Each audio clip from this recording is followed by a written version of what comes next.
our topic of discussion today is GI hormones. देखो हमारे पास तीन मेजर हॉर्मोन्स है. First is gastrin, second is CCK and third is secretin.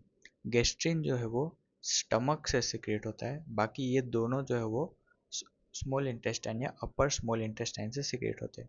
गेस्ट्रिन को secrete करता है जी सेल्स, जबकि सीसीके को आई सेल्स एंड सिक्रेटिन को एस सेल. सो सिंपल, गेस्ट्रिन जी सेल्स, सिक्रेटिन एस सेल्स. और एंड के दोनों है जो वो स्मॉल इंटेस्टाइन में, और सिर्फ गेस्ट्रिन जो है वो स्टमक में या फिर एंट्रम से रिलीज होता है. नाउ अब इसको समराइज कर ले कि जी सेल कौन सा गेस्ट्रिन रिलीज करता है, I cell CCK, S cell secretin. अभी हमारे पास स्टमक में और दो सेल्स है जिसका नाम है parietal cells and chief cells. Parietal cells दो चीजें सिक्रेट करते हैं, HCl and Castle's intrinsic factor.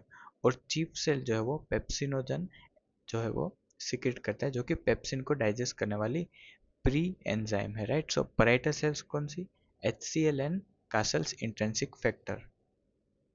Now अभी सबसे पहले हम स्टार्ट करते हैं फर्स्ट हार्मोन गेस्ट्रिन से.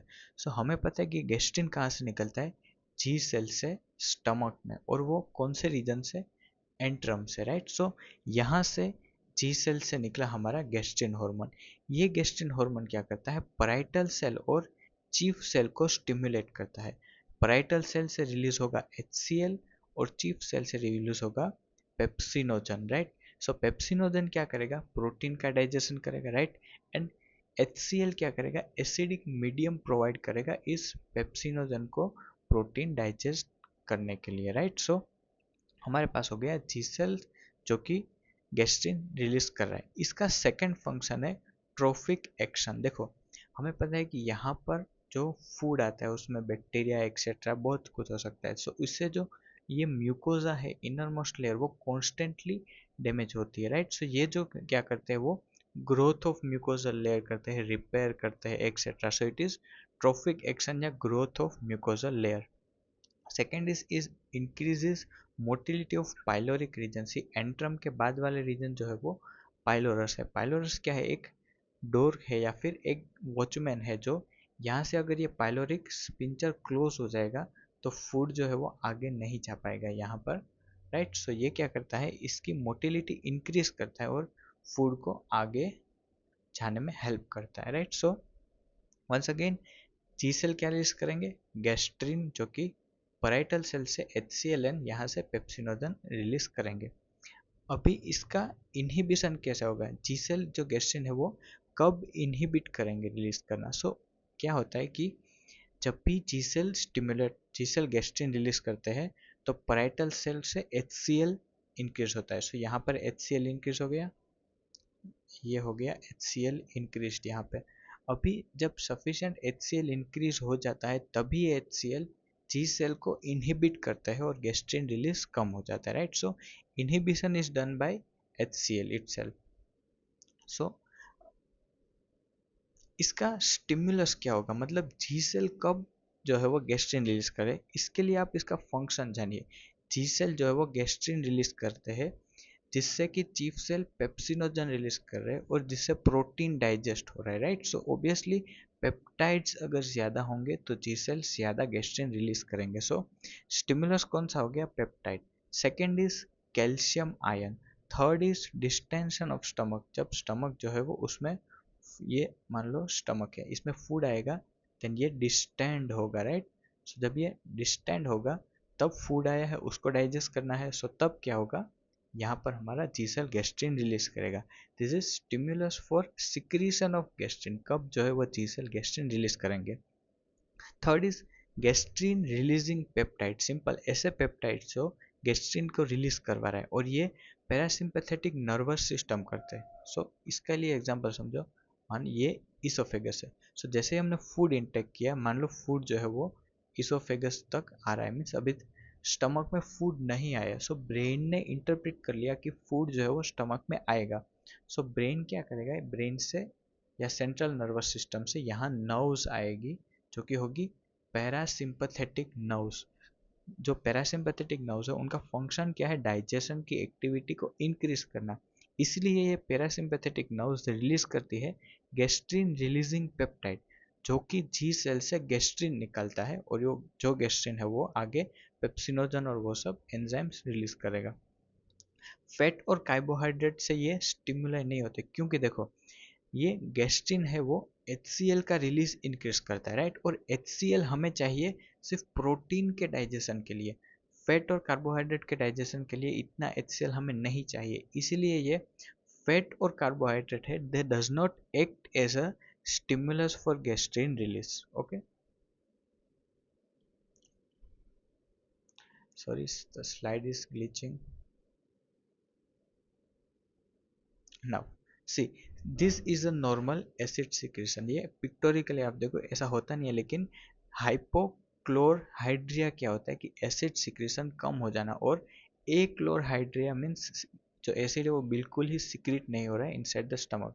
सो अब ये कंडीशंस कैसे आती है इसको हम देखेंगे क्लिनिकली। देखो, सबसे पहले स्टार्टिंग से मैंने क्या बोला कि जो जी सेल है, जो स्टिमुलस है वो G cell peptides, calcium, stomach distension, वो जो स्टिमुलस है वो जी सेल से गैस्ट्रिन रिलीज करवाता है।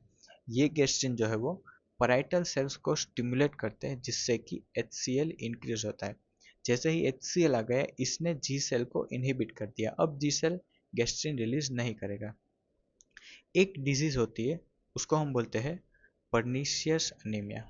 पर्नीशियस अनीमिया में क्या होता है कि ये जो पराइटल सेल्स है जो HCl रिलीज कर रहे हैं, उनका डिस्ट्रक्शन हो जाता है, autoimmune destruction of the parietal cells. Autoimmune antibodies होती है जो पराइटल सेल को डिस्ट्रॉय कर देंगे।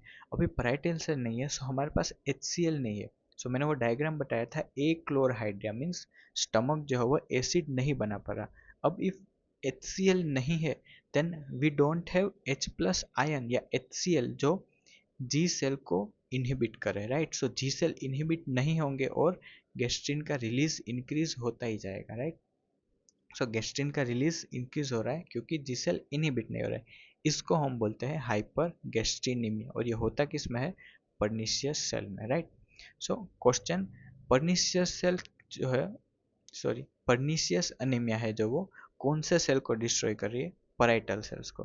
पराइटल सेल्स क्या चीज रिलीज कर रहे थे? पराइटल सेल्स रिलीज कर रहे HCl और एक और चीज, उसको हम बोलते हैं कासल्स इंट्रिंसिक फैक्टर।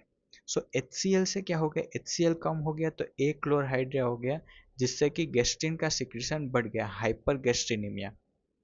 अभी इंट्रिंसिक फैक्टर रिलीज नहीं होगा, सो इससे क्या प्रॉब्लम होगी? देखो, ये जो है वो हेल्दी स्टमक के सेल्स, ये स्टमक से, यहाँ से ये हेल्दी स्टमक सेल है जो कि बना रहे हैं ये ब्लू वाला आप देख रहे हो, उसको मैंने बोला कासल्स इंट्रिंसिक फैक्टर, राइट। ये कासल्स इंट्रिंसिक फैक्टर क्या है? ये एक व्हीकल है जो किसको ट्रांसपोर्ट कर रही है? विटामिन B12 को। मीन्स विटामिन B12 पैसेंजर है और कासल्स इंट्रिंसिक फैक्टर व्हीकल है।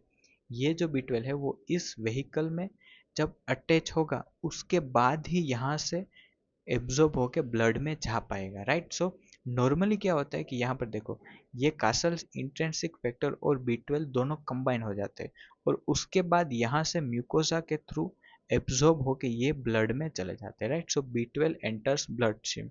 लेकिन अभी पर्नीशियस एनीमिया में क्या हो गया कि ये कासल्स इंट्रिंसिक फैक्टर नहीं बनेगा क्योंकि पराइटल सेल्स डिस्ट्रॉय हो गए। सो हमारे पास जो फूड है, हम जो भी फूड ले रहे हैं, उससे B12 तो स्टमक में आएगा, लेकिन जो स्टमक के पराइटल सेल्स है वो इंट्रिंसिक फैक्टर नहीं बनाएंगे। इसलिए ये जो B12 है वो यहाँ पर अब एब्जॉर्ब होकर ब्लड में नहीं आ पा रहा, right. So B12 can not enter the blood stream, और इसी से हो जाती है B12 डेफिशिएंसी, राइट। सो इसीलिए पर्नीशियस एनीमिया को क्या बोलते हैं? B12 deficiency anaemia, right. So second, ये था हमारा गैस्ट्रिन पूरा कंप्लीट हो गया। अभी सेकंड है कोलसिस्टोकाइनिन या सीसीके। सीसीके को हमें पता है, पहला जो था गैस्ट्रिन वो स्टमक से, बाकी दोनों सीसीके और सिक्रेटिन दोनों कैसे? स्मॉल इंटेस्टाइन से रिलीज हो रहे थे। सो यहाँ पर स्मॉल इंटेस्टाइन में आई सेल्स होंगे जो सीसीके को रिलीज करेंगे, राइट। कब रिलीज करेंगे? जो सीसीके है, फर्स्ट इसका हम फंक्शंस पढ़ते हैं। ये कोलसिस्टोकाइनिन जो है वो पानक्रियास के जो एसिनर सेल है उनको कंस्ट्रिक्ट करता है, जिससे कि पानक्रियाटिक एंजाइम और बाइकार्बोनेट सब यहाँ पर रिलीज हो जाते हैं, right. So increase pancreatic enzyme secretion. Second is ये गोल ब्लैडर को कंस्ट्रिक्ट करेगा जिससे कि जो बाइल है वो ज़्यादा आ पाए। और थर्ड, ये जो बाइल है वो यहाँ पर आकर इस जो पाथवे में यहाँ पर जो स्पिंटर होता है उसका नाम होता है स्पिंचर ऑफ ओडाई। सो उसको रिलैक्स करेगा। मतलब ये स्पिंचर ऐसे क्लोज्ड है, सो इसको रिलैक्स कर दिया ताकि ये जो बाइल है वो अंदर आ सके इस डिओडिनम में, राइट। सो फंक्शन क्या है कि डाइजेशन इंक्रीज करना है, उसके लिए हमें पैनक्रियाटिक एंजाइम चाहिए एंड बाइल चाहिए। इसलिए पैनक्रियाटिक एंजाइम सिक्रीशन इंक्रीज करता है, bile gall bladder contraction and relaxation of sphincter of Oddi.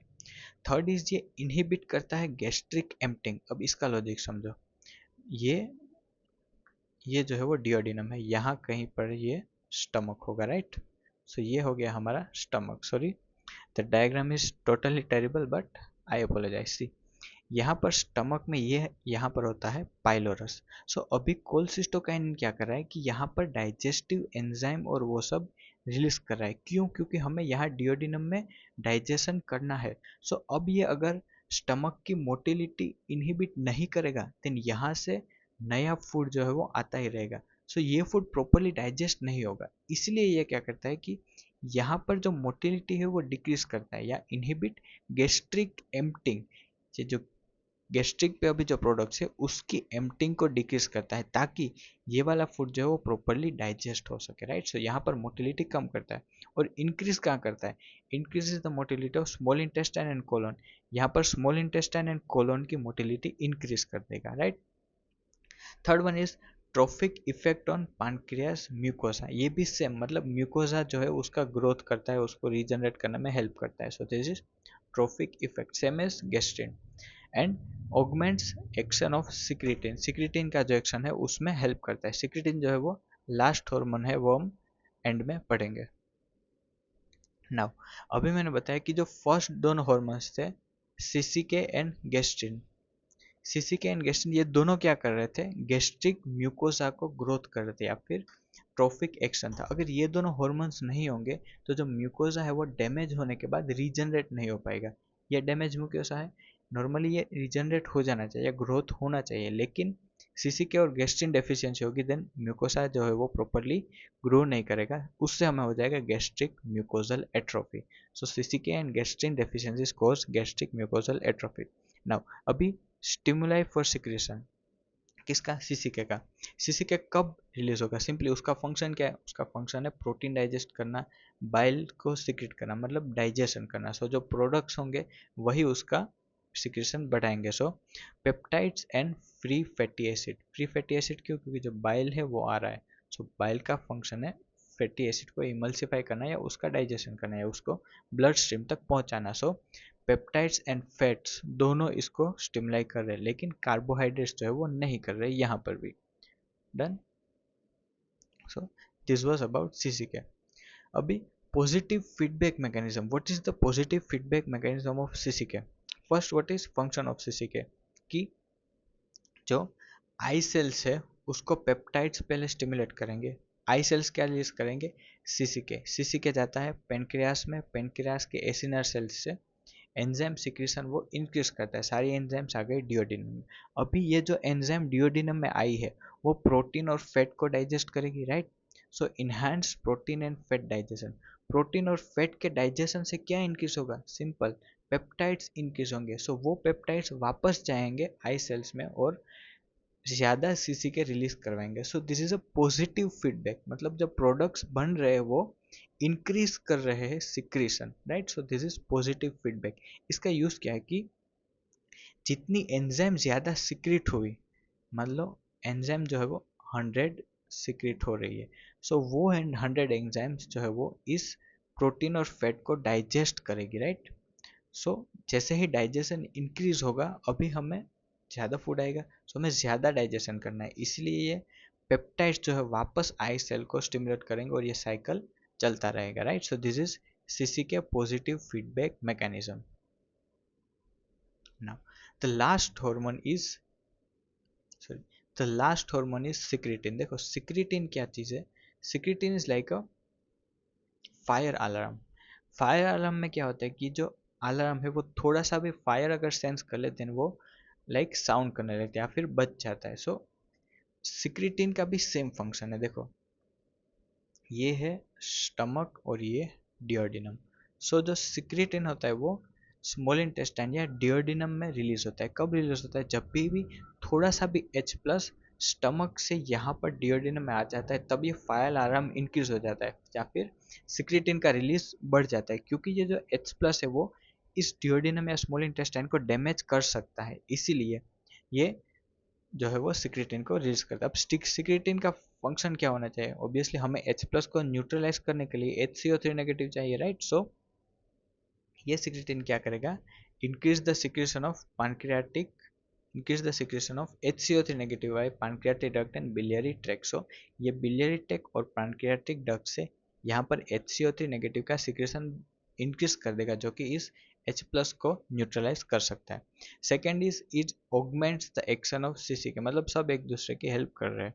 Second is it decreases gastric acid secretion because जो H प्लस है वो यहाँ पर डैमेज कर सकता है। Second is contraction of pyloric sphincter. See यहाँ पर पाइलोरिक स्पिंचर होगा, इसको अगर ये कॉन्ट्रैक्ट कर देगा देन यहाँ से HCl आना डिक्रीज हो जाएगा, right? So it is contracts the pyloric sphincter.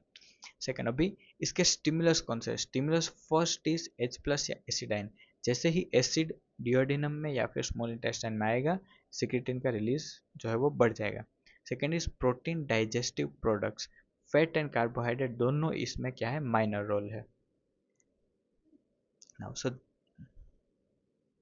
This was about secretin. अभी नेगेटिव फीडबैक ऑफ सिक्रेटिन क्या है? देखो हमें पता है सिक्रेटिन कब रिलीज होता है? जब H प्लस इंक्रीज होता है, और ये सिक्रेटिन जो है वो यहाँ से बाइकार्बोनेट्स का रिलीज इंक्रीज करता है जिससे कि H प्लस न्यूट्रलाइज होता है। सो जैसे ही H प्लस न्यूट्रलाइज हो या H प्लस डिक्रीज हो गए सो स्टिमुलस जो है वो चला गया, इससे जो है वो सिक्रेटिन का रिलीज कम हो जाएगा। सो this is negative feedback. Negative feedback मतलब जो प्रोडक्ट्स बन रहे हैं वो रिलीज डिक्रीज कर रहे हैं। यहाँ जो प्रोडक्ट फाइनल कौन सा था?